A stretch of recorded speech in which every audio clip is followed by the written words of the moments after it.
കർത്താവേ, നിന്റെ ഉന്നതമായ നാമത്തിന് സ്തോത്രം ചെയ്യുന്നു. കർത്താവേ, നിന്റെ വിശുദ്ധ പൗരോഹിത്യത്തെ മഹത്വപ്പെടുത്തണമേ.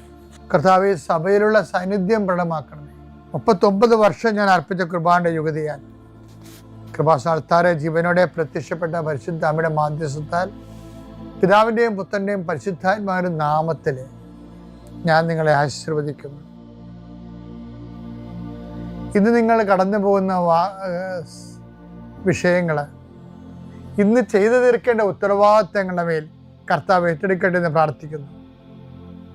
വിദ്യാർത്ഥികളെന്ന രീതിയിലും ജോലിക്കാരെന്ന രീതിയിലും മറ്റു മാനുവൽ ലേബേഴ്സ് ചെയ്യുന്ന എല്ലാവർക്കും, കൂലിവേലകളെല്ലാം ചെയ്യുന്ന ആൾക്കാർക്കും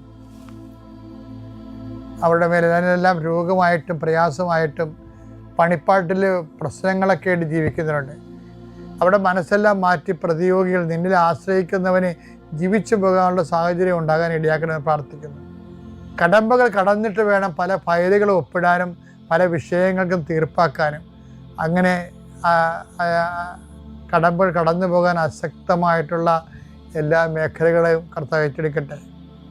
ഇന്ന് നിന്നെ ഭയപ്പെടുത്തുകയും ആകുലപ്പെടുത്തുകയും വേഗരപ്പെടുത്തുകയും സങ്കടപ്പെടുത്തുകയും ചെയ്യുന്ന വിഷയങ്ങൾ, വ്യക്തികൾ, വഴികൾ, സംരംഭങ്ങൾ, മീറ്റിങ്ങുകൾ, സമ്മേളനങ്ങൾ, മറുപടി പറയേണ്ട അവസ്ഥകൾ വന്നിരിക്കുന്ന വിഷയങ്ങൾ മേലെല്ലാം കർത്താവ് നിന്നെ സന്ധിക്കുകയും സമാധാനപ്പെടുത്തുകയും ചെയ്യട്ടെ. രോഗപീഠകൾ വലയുന്നവരെ അവരുടെ ശരീരത്തിന് വിവിധ ഭാഗങ്ങളിൽ കൈകൾ വെച്ചുകൊണ്ട് പ്രാർത്ഥിക്കുക. എൻ്റെ കർത്താവിൻ്റെ ഉന്നതമായ നാമത്തിൽ സഭയുടെ അധികാരത്തിൽ കുരിശടയാളത്തിൽ കൃപാസ്ഥാനത്താറെ ജീവനോടെ പ്രത്യക്ഷപ്പെട്ട മാതാവിൻ്റെ മധ്യസ്ഥത്തിന് രോഗപീഠകൾ ഈശ്വരനാമത്തിൽ സൗഖ്യം പ്രാപിക്കും.